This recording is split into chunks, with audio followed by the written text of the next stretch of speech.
So once again, welcome back. And I think we have a full house and we can start our second technical session on spatial planning and territorial approach for climate change adaptation, which will be facilitated by Mr. Bruno Dercon, who is the officer in charge of UN Habitat's Regional Office for Asia and the Pacific. Bruno, I would like to reintroduce you a little bit more. Bruno is an architect and an engineer, but with also masters in business administration. And he joined UN Habitat in 2005 after the Indonesia tsunami as a housing policy advisor. From 2013 to 2022, he was the Senior Human Settlement Officer for UN Habitat Regional Office, and he was assigned to Nepal in 2015. And as I understand, just 2 days before the 2015 earthquake. And from 2022 July, he is also the officer in charge of our regional office. So without further ado, I would like to hand this session to you, Bruno, for a brief introduction of the session and taking it forward. Thank you, and good afternoon. So, as if the morning topic was not difficult enough, we are adding climate change now. Good luck. I said in the morning that when I joined UN Habitat, there was no planning division, there was no planning in the master plan, and of course there was no climate change in the strategic plan either. And now climate change, for instance, in Asia Pacific is a major undertaking, and the mainstreaming climate change in national urban policies and in spatial planning approaches is really a key topic that we are faced with. And I don't say that we have the solutions for that. That would be too much. But I'm very happy that we have again 4 speakers this afternoon. But rather than me expanding, I would like to first invite Dr. Shova Shrestha on the podium to articulate her expectations for this session and what you would like to learn. Dr. Shrestha is an associate professor in the Department of Geography in the Tribhuvan University in Kathmandu. And she's specialized in first land use and now climate change and land use. So a few minutes for you, Dr. Shrestha.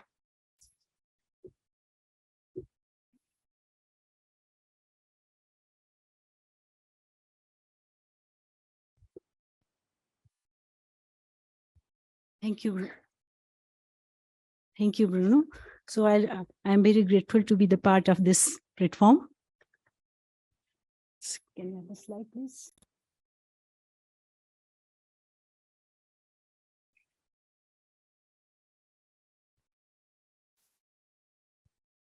Okay, so for the technical session, second session, so it's a territorial approach for climate change adaptation. So the importance mostly, I think in the first half of this problem is already more or less, we have more or less familiar with the term. But the importance of that is spatial planning and territorial approach is mostly the coordinated framework. It provides a coordinated framework. And like, for example, the rapid urban growth is the most common problem or the most common phenomena of each and every like developing countries and most of the Asia Pacific region. So which creates the territorial heterogeneity. Though we are talking about the territorial approach, that it creates the territorial heterogeneity, and which is created through the different that urban growth, and it inflicts the social vulnerability. So where it links to the climate change. So it is a coordinated. So this approach, the spatial planning and territorial approach to for the climate change adaptation could be a coordinated framework, and territorial approach it is as a means for implementing as well as the adaptation and mitigation measures. Secondly, it helps to understand, and it can be used to understand and consider the region-specific characteristics. The region doesn't mean that the from national level to at the lowest local level, at the lowest spatial level. And it can also, not only the regional natural characteristics, but also the anthropogenetic structure and the processes that mostly it focuses on. It can be used as the tool for the place-based policy and planning. And it is also an effective response to climate change impact and adaptation strategy at different spatial scales. So it addresses the different spatial scale, and it supports the localized climate change impact, risk identification and adaptation measure. So that is overall the mostly the importance.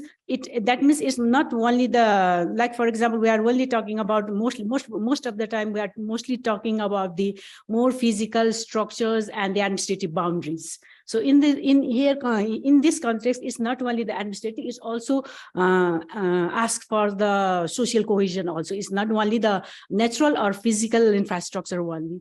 So the learnings from these 4 presentations that we hope, actually I have this mostly the knowledge repository and what are the best practices that has been practiced is ongoing. Maybe they have some concerning issues while practicing those practices, maybe challenge-based, and also what are the lessons learned that could be replicated to other countries and other regions. And maybe we'll be learning for the innovative and effective tools and mechanism for the territorial approach-based spatial planning. So the relevancy mostly they are for the governments and the spatial planners. So there are 2 different, for mostly the applicability is the major concern, major part. Then if it is applicable, it can be replicated, and then it can be adapted and practiced, so integrated into the plans and policy strategies. So another major part is the harmony. It's not only the applicable, it's not only the coordination part, it's also the harmonization is the major part that missing. It's both the vertical and horizontal, that harmonization among the sectors and across the regions. And enhancing the strategic and regulatory spatial planning it can be the most effective part for the planners and the practitioners. And some of the consideration to be the key questions, leading questions, most probably, like for example, earlier in the first session we are talking about we are talking about the spatial planning at different levels, spatial skills from national to local.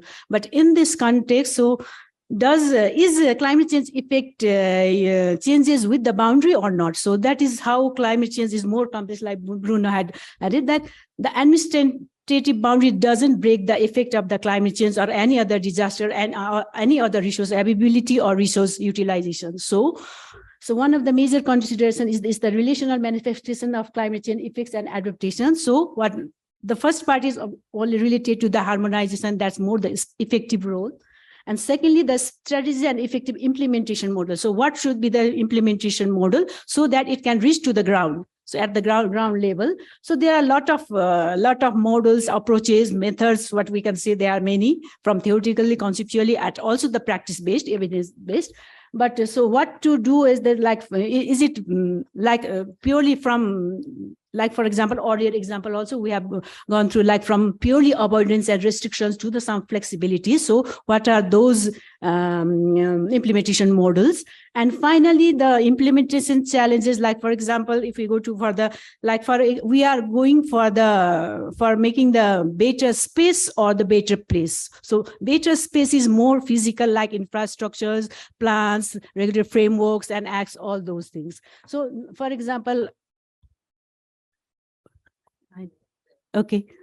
So like planning units, what should be the planning unit? Like, for example, earlier also, we are also talking about mostly the administrative boundary at the different spatial, from national level to sub-national level, regional level, and at the local level. We are mostly talking about, we are bounding those plans with the administrative boundaries. So whether that is administrative boundary is the planning region, or there should be, regarding the climate change and the effect and the adaptation measures related to CC, climate change, should it be the planning unit should be reconsidered or not? That would be the one of the major concern. And also regarding the limited resources, so boundary doesn't break the availability and limitations of the resources also. So that is morely upstream downstream from vertical linkages to horizontal linkages. So I hope we will get some of major presentations and some of the presentations related to these, and may address some of these considerations. Thank you for having me once again. Thank you.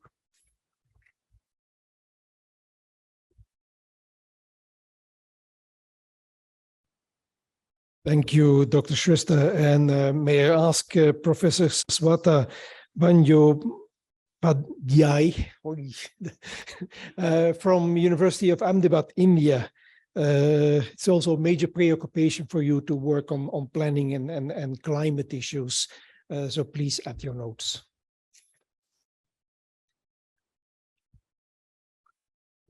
Thank you, Bruno, and good afternoon, friends. I know this is a difficult session after such a nice Nepalese lunch.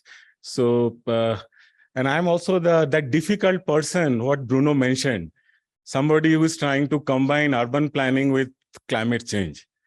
And so please bear with me, and my job, as he mandated me to raise some question and share my expectation to learn from that 4 brilliant presentations that is scheduled just after one from Bangladesh, one from Philippines, one from Uganda, and another one, the fourth one, Malaysia, the 4th presentation.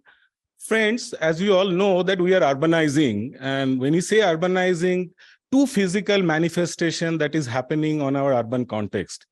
One, the core is getting denser and deteriorating. And the second is we are running into the periphery. And if you look at geospatially, most of our large urban areas, at least in India, every year we are adding about 15 to 20 square kilometers physically. So we are going away from the core city to the downtown. Yesterday, one girl came to receive me on the airport, and on the way I was asking, where do you live? She was saying, no, I live away from Kathmandu city and I take a scooter and come. So what happens here when you are expanding to the periphery, we are making our cities more vulnerable because we are eating away from the water bodies, agricultural land, flood prone areas. And this is the challenge because core is getting denser, affordable housing is moving away. And we traditionally acknowledge the role of spatial planning. And it was brilliant to see in the morning that spatial planning is the way, you can kickstart the planned urbanization. But as you know, whenever we say spatial planning in universities, we often discuss and we taught about land is a natural resource. But when you go and start practicing, you will realize land is a private property. And it is a very difficult, because it's a private property, it's a lot of political economy, a lot of interest from the political leaders and administration. The moment you start with all the legislation and regulations start working, you realize the complexities of private ownership, private developers coming in. And that is what is very, very tricky. And in this whole ecosystem, you'll realize the people who are trying to do this planning is either Ministry of Urban Development or the Town Planning Department. And they are the weakest in terms of both financially and otherwise to actually kickstart, tell other ministry to follow my plan. So we are into that terrible, difficult situation. And added to this, the changing climate. And last year, IPCC, Intergovernmental Panel for Climate Change, actually put out very important report called Code Red Warning for the Community, highlighting that girl from Kathmandu has to travel from the city to outside. We are actually generating more and more GHGs. More we are expanding, we are also making our core cities more vulnerable because heat stress. The city I come from in India is the western part of Ahmedabad, western Gujarat. And last year for 40 days, trust me, it was 45 degrees. And you can't imagine sitting in Kathmandu today. And you know that the more you get warmer, your energy needs go spiral. So if there is an energy crisis, you don't have the access to. The more you get warmer, your more heat cooling needs arise, and more cooling means more, GHG emission. And this is the vicious cycle we are entering into many of our cities. Like cities are, whether it is heat stress, whether it is urban flooding, some cases there are also in the colder areas, and that is where the role of spatial planning need to be reinvestigated, re-looked at it. Because in a city, and I take with a lot of pride, because after I graduated, I went around, a lot of people asking, what these urban planners do? I said, I am the only one in the city, I'm thinking ahead of time. Because if you go to a bank, they're thinking tomorrow. If you go to a police station, they're thinking today. urban planners are in the business of thinking mid-term and little longer term. And to address these issues of climate change, the spatial planning tools are very important, because much of the GHGs, the greenhouse gas emission, is linked to transportation, linked to building, and linked to the way we structure. So cities are also very important for mitigation, reduction of the greenhouse gas emission, and at the same time, they're also very important for adaptation. Like if there is a flooding, and yesterday we saw very brilliant, thanks to Kathmandu Metropolitan Development Authority, they took us a very interesting land pooling situation where the land pooling has also reduced the incidence of flooding. So I'm very excited to actually for listening to our colleagues from all these countries. And my expectation are basically two, that how your urban spatial planning is responding to emerging climate stresses, be it urban heat island and urban flooding. The second is how you are responding at the local level, because much of this climate stresses, we have to introduce a term which is called urban design, because where people feel, when you go to walking in the street, where you are going down to, like yesterday, the neighborhood, the small little park we went, because we also have to enhance our blue and green infrastructure so that local environment remains, bearable. There is a thermal comfort in this. So thank you very much, Bruno, for inviting me and sharing my thoughts. And I'm very, very excited, heard in the morning and the 4 presentation, and I'm looking forward to listening to some of our colleagues. Thank you and have a good afternoon. Thank you, Professor Saswata. And of course, from Professor Hong Yang and from you, we will hear more tomorrow in the afternoon session.